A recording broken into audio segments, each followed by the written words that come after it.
NRK exam ಬಗ್ಗೆ ಏನು ಹೇಳ್ತೀರಾ? ಯಾಕಂತಂದ್ರೆ ಇಲ್ಲಿ ಸೌತ್ ಜರ್ಮನಿ ಕಂಪೇರ್ ಮಾಡಿದ್ರೆ ನಾರ್ತ್ ಜರ್ಮನಿ ಕಂಪೇರ್ ಮಾಡಿದ್ರೆ ಯಾವ ಸೈಡ್ ಈಸಿ ಅನ್ನಿಸ್ತಿದ್ದಿ? ಎಲ್ಲಿ ಬೇಗ ಕ್ಲಿಯರ್ ಮಾಡ್ಬೋದು? ಈಸಿ ಅಂತ ಹೇಳೋಕ್ಕಾಗೋದಿಲ್ಲ, ಈಕ್ವಲ್ ಎಫರ್ಟ್ಸ್ ಹಾಕಬೇಕಾಗತ್ತೆ. ಸೊ ಹೇಳ್ತೀಯಾ? ಏನು ನೀನೇ ಹೇಳ. ಏನಂದರೆ ಇಲ್ಲಿ ನಮ್ಮ ಫ್ರೆಂಡ್ಸ್ ಹೇಳ್ತಿದ್ರು ಅವ್ರಿಗೆ ಪ್ರಾಕ್ಟಿಕಲ್ ಎಕ್ಸಾಮ್ 5 days ನಡೆಯುತ್ತೆ, ಸಾರಿ 5 hours ನಡೆಯುತ್ತೆ ಅಂತ ಹೇಳಿ. ಅದು 2 days ನಡೆಯುತ್ತೆ ಪ್ರಾಕ್ಟಿಕಲ್ ಎಕ್ಸಾಮ್. ನಮ್ಮ ಸೈಡು 2 days ನಡೆಯುತ್ತೆ. ಬಟ್ ನಮ್ಮಲ್ಲಿ ಹೇಗಂದ್ರೆ ಫಸ್ಟ್ ಡೇ ಪ್ಲೇಗ ಪ್ಲಾನ್ ಬರಿತೀವಿ. ಮೀನ್ಸ್ ಅದು ಕೇಸ್ ತಗೊಂಡ್ಬಿಟ್ಟು ನಾವೇನು ನರ್ಸಿಂಗ್ ಮ್ಯಾನೇಜ್ಮೆಂಟ್ ಬರ್ತೀವಲ್ಲ ಆ ರೀತಿ ಬರಿತೀವಿ. ಆದರೆ ಸೆಕೆಂಡ್ ಡೇ ಅಲ್ಲಿ ನಮ್ಮದು 2 ತಾಸು ಇರುತ್ತೆ. ಮೀನ್ಸ್ 2 ಅವರಲ್ಲಿ 1 ಪೇಷಂಟ್ ಕೊಡ್ತಾರೆ. ಆ ಪೇಷಂಟ್ಗೆ ನಾವು ಪೂರಾ ರಿಸಾಲ್ವ್ ಮಾಡಿಬಿಟ್ಟು ಮತ್ತೆ ಡಾಕ್ಯುಮೆಂಟೇಷನ್ ಎಲ್ಲ ಮಾಡಿಬಿಟ್ಟು ಆಮೇಲೆ ಅದೇ ದಿನ ರಿಸಲ್ಟ್ ಕೊಡ್ತಾರೆ. ಆದರೆ ಈ ಸೈಡ್ ನಮಗೆ ಕೇಳಿದ ಹಾಗೆ ಇಲ್ಲಿ 5 hours ನಡೆಯುತ್ತಂತೆ. ಆ 5 hours ಅಲ್ಲಿ 2 ಪೇಷಂಟ್ಸ್ ಕೊಡ್ತಾರಂತೆ. ಮತ್ತೆ ಅದರಲ್ಲಿ ಒಂದು ಬೆಡ್ ರಿಡನ್ ಮತ್ತೆ ಒಂದು ಸೆಲ್ಫ್ ಮಾಡ್ಕೊಳ್ಳುವಂಥದ್ದು. ಆ ಪೇಷಂಟಲ್ಲಿ ಫೆರ್ಬಾಂಡು ಮತ್ತೆ ಸ್ಪ್ರಿಟ್ಸ್ ಏನೇನು ಪ್ರೊಸೀಜರ್ ಅದೆಲ್ಲ ಮಾಡಬೇಕು. ಒಂದು ಪೇಷಂಟ್ ಪೂರಾ ಬೆಡ್ ರಿಡನ್ ಇರುತ್ತೆ, ಅದಕ್ಕೆ ಪೂರಾ ಮಾಡಬೇಕು. ಫುಲ್ ಕೇರ್ ಏನು ಬೇಕು ಪೇಷಂಟಿಗೆ ಅದೆಲ್ಲ ನೀಡ್ಸ್ಕೊಡ್ಬೇಕು. ಆದರೆ ನನಗೆ ಅನಿಸಿದ್ದು ಮೀನ್ಸ್ ಇಲ್ಲಿದು ಸ್ವಲ್ಪ ಟಫ್ ಆಗುತ್ತೆ ನಮ್ಮ ಕಡೆಗಿಂತ. ಮತ್ತು ಇದು ಇಂಗ್ಲೀಷ್ ಎಕ್ಸಾಮ್ ಯಾವ ಥರ ಇರ್ತೈತಿ? ಮುಂಡ್ಲಿಶ ಇಲ್ಲಿಯವ್ರಿಗೆ ಅಲ್ಲಿಯವ್ರಿಗೆ ಸೇಮೇ ಇರುತ್ತೆ. ಅದು ಒಂದು ಇವಾಗ ಇಷ್ಟು ಇಯರ್ ಒಳಗಡೆ ಪೇಷಂಟ್ ಕೊಡಬೇಕು ಅಂತಿರುತ್ತೆ, ಏಜ್ ಲಿಮಿಟ್ ಇರುತ್ತೆ. ಸೊ ಅಷ್ಟ್ರ ಒಳಗಡೆ ಒಂದು ಡಿಸೀಸ್ ಕಂಡೀಷನ್ಸ್ ಅನ್ನ ಕೊಟ್ಟಿರ್ತಾರೆ. ಲೈಕ್ ಅಪೆಂಡಿಸೈಟಿಸ್ ಇರ್ಬೋದು, ಹೀಗೆ ಸುಮಾರು ಬೇರೆ ಬೇರೆ ಥರದ ಡಿಸೀಸ್ ಕಂಡೀಷನ್ಸ್ ಇರುತ್ತೆ. ಒಂದು 20 ಡಿಸೀಸ್ ಕಂಡೀಷನ್ಸಲ್ಲಿ ಸೊ ನಾವು ಕಾರ್ಡನ್ನು ಒಂದು ನಂಬರ್ ಪಿಕ್ ಮಾಡೋದಿರುತ್ತೆ. ಸೊ ಅದರಲ್ಲಿ ನಮಗೆ ಯಾವುದು ಬರುತ್ತೆ ಡಿಸೀಸ್ ಕಂಡೀಷನ್, ಸೊ ಅದರಲ್ಲಿ ಒಂದು ಪ್ಯಾರಾಗ್ರಾಫ್ ಲೈಕ್ ಸ್ಟೋರಿ ಥರ ಇರುತ್ತೆ. ಸೊ ಟ್ರೀಟ್ಮೆಂಟ್ ಇರ್ಬೋದು, ಹೆಂಗೆ ಅವರಿಗೆ ಏನಾಗಿದೆ, ಅವರ ಪ್ರೆಸೆಂಟ್ ಸಿಚುವೇಶನ್ ಎಲ್ಲ ಎಕ್ಸ್ಪ್ಲೈನ್ ಇರುತ್ತೆ. ಸೊ ಅದನ್ನು ನಾವು ನಮಗೆ 20 minutes ಟೈಮ್ ಕೊಟ್ಟಿರ್ತಾರೆ ಅಲ್ವಾ? 20 ಅಲ್ವಾ? ಪ್ರಿಪ್ರೇಷನ್ ಮಾಡಕ್ಕೆ 20 minutes ಟೈಮ್ ಕೊಡ್ತಾರೆ. ಅದರಲ್ಲಿ ಒಂದು ಕೇಸ್ ಕೊಡ್ತಾರೆ, ಅದೆಲ್ಲ ಫುಲ್ ಪ್ರಿಪೇರ್ ಆಗಿಬಿಟ್ಟು ಅದು ಕ್ವಶನ್ಸ್ ಇರುತ್ತೆ ಕೆಳಗಡೆ, ಅದೆಲ್ಲ ಕವರ್ ಮಾಡಿಬಿಟ್ಟು ಒಂದು 30 minutes ಅದೆಲ್ಲ ಇದು ಮಾಡ್ಕೊಂಡ್ಬಿಟ್ಟು ರೆಡಿ ಆಗಿರಬೇಕು. ಆಮೇಲೆ 30 minutes ಆದಮೇಲೆ ನಮಗೆ ಕರೀತಾರೆ. ಅವಾಗ ನಾವು ಫುಲ್ ಅದೇನು ಕೇಸ್ ಇದೆ ಅಂತ ಹೇಳ್ಬಿಟ್ಟು ಎಲ್ಲ ಪ್ರೆಸೆಂಟೇಷನ್ ಮಾಡಿಬಿಟ್ಟು ಆಮೇಲೆ ಏನು ಕ್ವಶನ್ಸ್ ಇವೆ ಅವೆಲ್ಲ ಕ್ಲಿಯರ್ ಮಾಡಿಬಿಟ್ಟು ಅವ್ರು ಕ್ಲಿಯರ್ ಇದ್ದರೆ ಆ ಟೈಮಲ್ಲಿ ಯಾವುದೇ ರೀತಿ ಕ್ವಶನ್ಸ್ ಮಿಡಲ್ ಅರೈಸ್ ಆಗೋದಿಲ್ಲ. ಮೀನ್ಸ್ ಡೌಟ್ಫುಲ್ಲಿ ಮೀನ್ಸ್ ನಾವೇ ಜಿಶರ್ ಇಲ್ಲ ಸೆಕ್ಯೂರ್ ಮೀನ್ಸ್ ಏನಂತಾರೆ ಜಿಶರ್ ಇಲ್ಲ ಅಂದರೆ ನಾವೇ ಲೈಕ್ ನಿಮಗೆ ಏನಾರ ಡೌಟ್ ಬಂದು ಕೇಳೋದ ಯಾವ ಥರ? ನಾವು ಶೋರ್ ಆಗಿದ್ರೆ ನಮಗೆ ಕನ್ಫರ್ಮ್, ನೀವು ಕಾನ್ಫಿಡೆಂಟ್ ಆಗಿ ಇದ್ರೆ ಕರೆಕ್ಟಾಗಿ ಆನ್ಸರ್ ಮಾಡಿದ್ರೆ ಅದು ಯಾವ ರೀತಿ ಅಂದರೆ ಅವರು ಮಿಡಲ್ ಕ್ವಶನ್ ಅರೈಸ್ ಮಾಡೋದಿಲ್ಲ. ಮೀನ್ಸ್ ಅಂದ್ರೆ ಲ್ಯಾಂಗ್ವೇಜ್ ಫ್ಲೂಯೆಂಟ್ಲಿ ಥರ ನೀವು ಕಾನ್ಫಿಡೆಂಟ್ ಇಂದ ಆನ್ಸರ್ ಮಾಡಿದ್ರೆ ಸೊ ಅವ್ರು ಅನ್ಕೋತಾರೆ ಫುಲ್ ನಿಮ್ಗೆಲ್ಲ ಬರುತ್ತೆ ಈ ಥರ. ನಮಗೆ ಅಂದರೆ ಮಿನಿಮಮ್ 1 hour ನಾವು ಅದನ್ನು ರೆಪ್ರೆಸೆಂಟ್ ಮಾಡಬೇಕಾಗಿರುತ್ತೆ ಆ ಕೇಸ್ ಬಗ್ಗೆ. ಹಾಫ್ ಆನ್ ಅವರ್ ಅರ್ಧ ಗಂಟೆ ಮಾಡಬೇಕು. ಹೌದು, 1 ಗಂಟೆಯಲ್ಲಿ ಏನು ಮಾಡ್ತೀವಿ? ಅರ್ಧ ಗಂಟೆ ಮಾಡಬೇಕು. ಅದೇ ಅರ್ಧ ಗಂಟೆಯಲ್ಲಿ ಅದು ಟೈಮು ಜಲ್ದಿ ಯಾವಾಗ ಪ್ರಿಪ್ರೇಷನ್ ಆಗೋ ಟೈಮಲ್ಲಿ ಹೇಗಾಗುತ್ತೆ ಅಂದರೆ ಮೀನ್ಸ್ 30 minutes ಸ್ನೆಲ್ ಎಷ್ಟು ಫಾಸ್ಟ್ ಹೋಗುತ್ತೆ ಅಂದರೆ ಇನ್ನೂ ಫಾಲ್ ಬೆಸ್ಟ್ ಬಿಲ್ ಅದನ್ನು ಕೇಸ್ ಓದ್ತಿರ್ತೀವಿ, 15 minutes ಆಲ್ರೆಡಿ ಮುಗಿದಿರುತ್ತೆ. ಕ್ವಶನ್ಸ್ ಓದೋದ್ರಲ್ಲಿ ಪೂರಾ 30 minutes ಕಣ್ಣು ತೆಗೆದ್ರಲ್ಲಿ ಹೇಗೋಗುತ್ತೆ ಹಾಗೋಗುತ್ತೆ. ಅದೇ ನೀನು ಪ್ರೆಸೆಂಟೇಷನ್ ಮಾಡೋ ಟೈಮಲ್ಲಿ ಹಾಗಲ್ಲ, ಅದು ಇನ್ನೂ ಟೈಮ್ ಹೋಗ್ತಾನೆ ಇರೋದಿಲ್ಲ. ನೀವು ಫಾಲ್ ಬೆಸ್ಟ್ ಬಿಲ್ ಎಲ್ಲ ನೀವು ಕೇಸ್ ಎಲ್ಲ ಪ್ರೆಸೆಂಟ್ ಮಾಡಿದ್ರು ಬಿ ಅದು 3 to 4 minutes ಅಲ್ಲಿ ಅಷ್ಟೇ ಕವರ್ ಆಗಿರುತ್ತೆ. ಮತ್ತೆ ಉಳ್ಕಿದ ಕ್ವಶನ್ಸ್ ಒಂದು 5 ಅದು ಇರುತ್ತೆ, ಅದೆಲ್ಲ ಕವರ್ ಮಾಡಿದ ತಕ್ಷಣ ಸೊ ಅಬ್ಬಬ್ಬ ಅಂದರೆ 15 minutes ಅದು ಕವರ್ ಆಗುತ್ತೆ. ಆಮೇಲೆ 15 minutes ಅವ್ರು ತಗೊಂಡು ನಮಗೆ ಕ್ವಶನ್ಸ್ ಕೇಳಲಿಕ್ಕೆ ಚಾಲೂ ಮಾಡ್ತಾರೆ. ನೀನು ಸ್ಟಾರ್ಟ್ ಮಾಡಿದ್ರೆ ಅಂದರೆ 15 minutes ಅರೌಂಡ್ ಅವರು ಕ್ವಶನ್ಸ್ ಕೇಳಿ ಎಲ್ಲ ಫುಲ್ ನಾವು ಕ್ಲಾರಿಟಿಲೇ ಆನ್ಸರ್ ಕೊಟ್ಟಿದ್ರೆ ಓಕೆ. ಮೀನ್ಸ್ ಡೌಟ್ಫುಲ್ಲಿ ಹೀಗೆ ಮತ್ತೆ ನಾವೇ ಶೋರ್ ಇಲ್ಲ ಅಂದರೆ ಆ ರೀತಿ ಎಲ್ಲ ಆನ್ಸರ್ ಕೊಡೋ ಹಾಗಿಲ್ಲ. ಸೊ ಒಂದು ಗೊತ್ತಿದ್ರೆ ಹೇಳ್ಬೇಕು, ಗೊತ್ತಿಲ್ಲ ಅಂದ್ರೆ ಅಟ್ಲೀಸ್ಟ್ ಹೇಳಿಲ್ಲ ಅಂದ್ರೆ ಚೆನ್ನಾಗಿರುತ್ತೆ. ಕ್ವಶನ್ ಬೇರೆ ಕೇಳಿದ್ರೆ ಚೆನ್ನಾಗಿರುತ್ತೆ ಅಂತ ಹೇಳಿಬಿಟ್ರು ಅವರು ಕೇಳ್ತಾರೆ.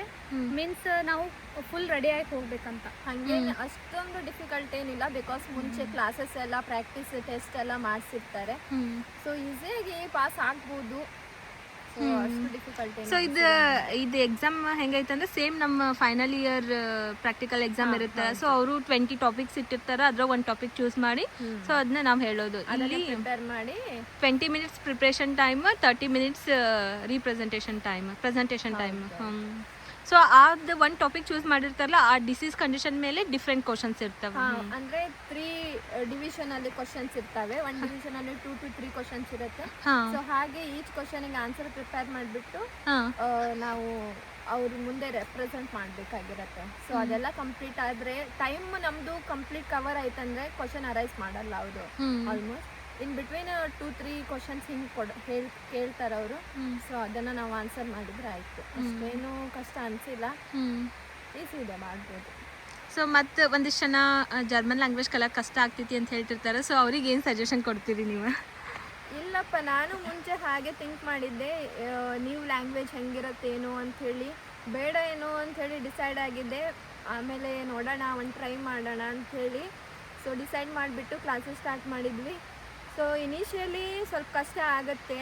ಸೊ ನಮ್ದು ಎಫರ್ಟ್ಸ್ ಹೆಂಗಿರ್ಬೇಕಂದ್ರೆ ಅದಕ್ಕೋಸ್ಕರ ಅಂತಾನೆ 100% ಇರಬೇಕು ಎಫರ್ಟ್ಸ್. ಸೊ ನಾನು ಈ ಕಡೆ ಸ್ವಲ್ಪ ವರ್ಕ್ ಮಾಡ್ತೀನಿ, ಈ ಕಡೆ ಲ್ಯಾಂಗ್ವೇಜ್ ಮಾಡ್ತೀನಿ ಅಂದರೆ ಸ್ವಲ್ಪ ಕಷ್ಟನೇ ಆಗ್ಬೋದು. ಬಿಕಾಸ್ ನೀವು ಲ್ಯಾಂಗ್ವೇಜ್ ABCD ಇಂದ 1 to 3 ಇಂದ ಹಿಡಿದು ಎಲ್ಲ ಡಿಫ್ರೆಂಟ್ ಇರುತ್ತಲ್ವಾ. ಸೊ ಪ್ರೊನೌನ್ಸಿಯೇಷನ್ ಲೆಟರ್ ಸೇಮ್ ಇದ್ರು, ಪ್ರೊನೌನ್ಸಿಯೇಷನ್ ಸ್ವಲ್ಪ ಡಿಫ್ರೆಂಟ್ ಇರೋದ್ರಿಂದ ಸೊ ನಾವು ನಮ್ಮ 100% ಅನ್ನೋ ಕೊಟ್ಟರೆ ತುಂಬ ಈಸಿಯಾಗಿ ಕಲಿಬೋದು. ಸೊ ಇಲ್ಲಿ ಬಂದಮೇಲೆ ನನಗೇನು ಅಷ್ಟು ಟಫ್ ಅಂತ ಅನಿಸ್ತಿಲ್ಲ. ಸೊ ಎಲ್ಲ ಅರ್ಥ ಆಗುತ್ತೆ. ಆಲ್ಮೋಸ್ಟ್ ಪೇಷಂಟ್ ಜೊತೆ ಡೀಲ್ ಮಾಡ್ತಿರೋದ್ರಿಂದ, ಅಂದರೆ ಪೇಷಂಟ್ ಕೇರ್ ಮಾಡ್ತಿರೋದ್ರಿಂದ ಸೊ ನಾವು ಎನಿವೇ ಮಾತಾಡಲೇಬೇಕು, ಸರಿಯಾಗಲಿ ತಪ್ಪಾಗಲಿ ಮಾತಾಡಲೇಬೇಕಾಗಿರುತ್ತೆ.